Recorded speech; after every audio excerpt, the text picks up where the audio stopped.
بسم اللہ الرحمن الرحیم الحمد للہ رب العالمین والصلاة والسلام علی اشرف الانبیاء والمرسلین سیدنا محمد وعلی آلہ وصحبہ اجمعین۔ سیرت النبی صلی اللہ علیہ وسلم کے سلسلے میں پچھلے درس میں نے عرض کیا تھا کہ یہودیوں کا قبیلہ جو بنو قریظہ ہے، انہوں نے کیسے بدعہدی کی، اس بدعہدی کے سلسلے میں غزوہ بنو قریظہ جو ہے وہ ہوا، اور اس کی سزا جو ہے وہ یہودیوں کے اس قبیلے بنو قریظہ کو جو ہے دی گئی۔ اس میں ایک بات درمیان میں رہ گئی تھی کہ ایک صحابی ہیں حضرت ابو لبابہ رضی اللہ عنہ، ان کے باغات اور کھیت وغیرہ جو ہے وہ ان کے بنو قریظہ کے علاقے میں تھے، تو ان یہودیوں نے کہا کہ ہم یہ چاہتے ہیں کہ ابو لبابہ جو ہے ان سے ملاقات کریں، تو آپ صلی اللہ علیہ وسلم نے ان کو بھیجا اور ان کے سامنے انہوں نے پوچھا کہ ہم جو ہے اس میں ہمارا کیا فیصلہ ہونا چاہیے۔ یہودیوں نے ان سے مشورہ کیا تو ان کو ان پہ ترس آ گیا اور انہوں نے کہا کہ تم جو ہے اپنے آپ کو حضور صلی اللہ علیہ وسلم کے جو حوالے کر دو، اور یہ اس ہمدردی کے اندر یہودیوں کے اوپر رحم کھاتے ہوئے انہوں نے اپنا ہاتھ جو ہے اپنی گردن کی طرف جو ہے یوں کر کے اشارہ کیا کہ ورنہ تم جو ہے وہ قتل کر دیے جاؤ۔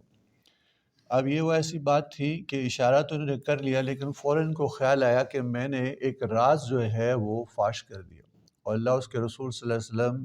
نے جو مجھے رازدار بنایا تھا اپنی تدبیر کے بارے میں، وہ میں نے دشمنوں کو بتا دیا۔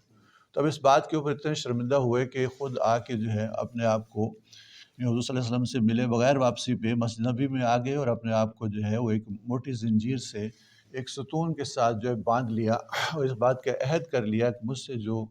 خطا ہوئی ہے جب تک کہ اللہ تعالیٰ خود ہی اس کو معاف نہ کر دیں، اس کی معافی کے بارے میں حضور صلی اللہ علیہ وسلم کے اوپر وحی نہ اترے، تو میں خود کو جو ہے اپنے باندھے رکھوں گا، ستون سے جو ہے الگ نہ ہوں گا۔ تو اسی حال میں ان کو جو ہے تقریباً کچھ 7 یا 8 دن جو ہے گزرے، اور ان کی جو بیوی ہیں جب یعنی ضرورت کا وقت ہوتا تھا یا نماز پڑھنے کا وقت ہوتا تھا اس میں ان کو کھول دیتی تھی، اور پھر واپس آ کے خود اپنے آپ کو وہاں جو ہے باندھ لیتے تھے کہ 7ویں دن جو ہے حضرت ام سلمہ رضی اللہ عنہ اپنے حجرے سے نکل کے ان کو جو خوشخبری سنائی کہ ابو لبابہ تم خوش ہو جو تمہارے بارے میں حضور اکرم صلی اللہ علیہ وسلم پہ جو وحی نازل ہوئی اور تمہاری توبہ جو ہے قبول ہوئی۔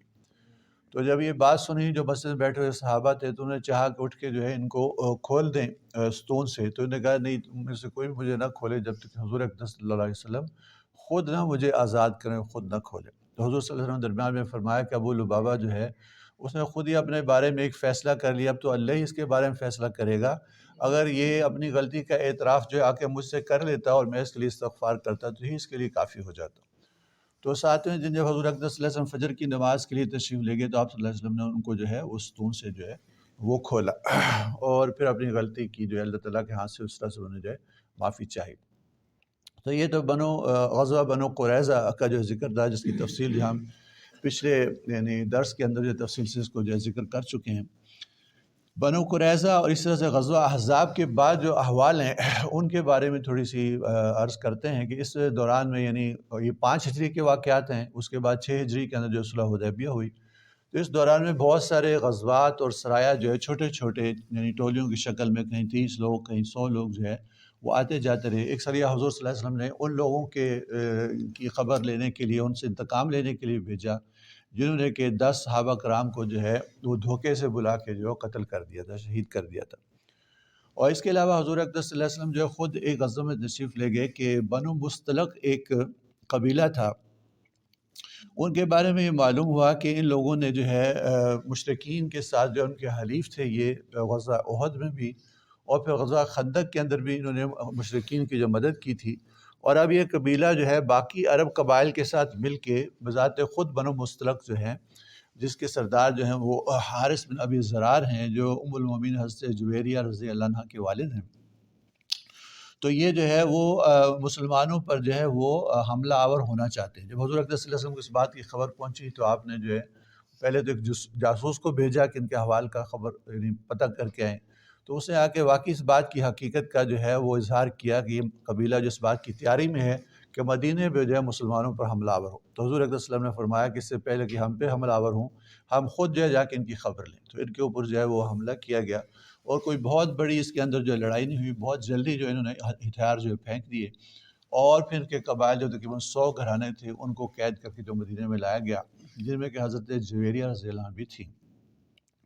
وہ جس صحابی کے حصے میں آئیں باندی بن کے، تو انہوں نے ان کو مکاتب کر دیا۔ مکاتب کا مطلب یہ کہ اگر یہ اپنی دیت فدیے کے اندر کچھ مال دے دیں تو چونکہ یہ سردار کی بیٹی ہے تو ان کو جو ہے وہ آزاد کیا جائے۔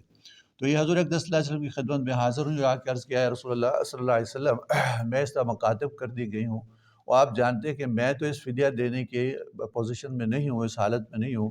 تو آپ جو ہے میری طرف سے جو ہے فدیہ ادا کریں۔ تو حضور اقدس صلی اللہ علیہ وسلم نے فرمایا کہ اس سے بہتر بات میں تمہیں یہ بتاؤں کہ تمہارا فدیہ بھی میں ادا کر دوں اور تمہارے ساتھ جو ہے میں شادی اور نکاح بھی کر لوں۔ تو اس سے یہ بہت خوش ہوئے کہ آپ صلی اللہ علیہ وسلم نے جو اتنی ان کی عزت افزائی فرمائی کہ سردار کی بیٹی ہونے کی وجہ سے حضور اقدس صلی اللہ علیہ وسلم نے خود ان سے جو نکاح فرمایا حضرت جویریہ رضی اللہ عنہ سے۔ اس نکاح کا ایک فائدہ یہ ہوا کہ وہ جو 100 گھرانے غلام بن کے آئے تھے مدینے میں، ان کو یعنی بانیہ اور غلام بنایا تھا، سارے صحابہ کرام نے ان سب کو آزاد کر دیا، کیونکہ حضور اقدس صلی اللہ علیہ وسلم کے سسرال کا قبیلہ ہے۔ تو اب یہ تو اچھا نہیں لگتا کہ حضور اقدس صلی اللہ علیہ وسلم کے نکاح میں جو اس قبیلے کی جو ہے سردار کی بیٹی ہوں اور باقی لوگ جو ہے وہ ہمارے غلام اور بانیہ ہوں، تو ان کو جو آزاد کیا۔ تو حضرت عائشہ فرماتی ہیں